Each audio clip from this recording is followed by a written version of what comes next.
Okay, for today's vlog, ang gagawin natin is tatanggalin na natin to. Tapos i-restore natin since madilaw na siya. Gagamitan natin ng machine to para bumalik siya sa dati niyang liwanag. Kasi pag mga ganito, malabo na to pagka nakabukas yung ilaw.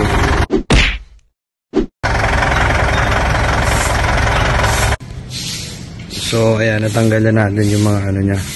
So makikita nyo, ayan, sobrang ang dami ng parang mga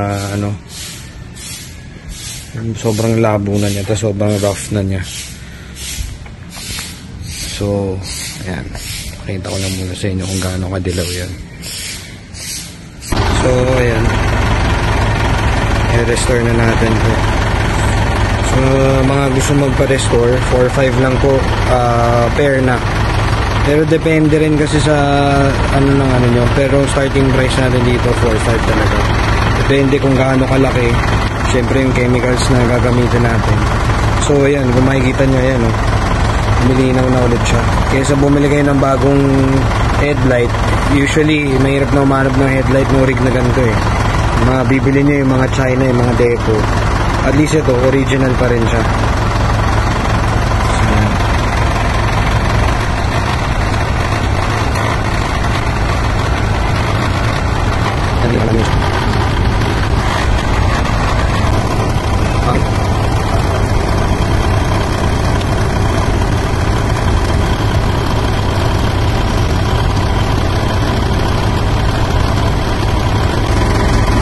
So ayan, tatapos na tayo.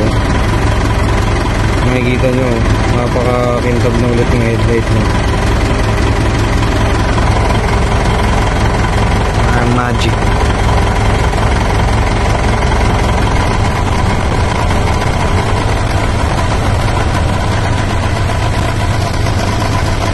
So ayan yung headlight na. Compare natin dun sa before, malabo siya.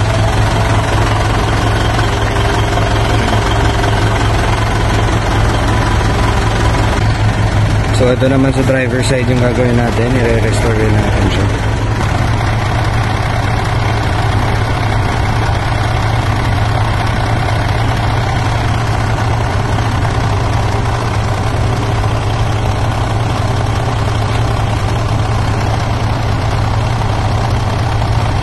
So ayun, medyo naputol yung video natin, empty na yung space ko eh. Pero yan.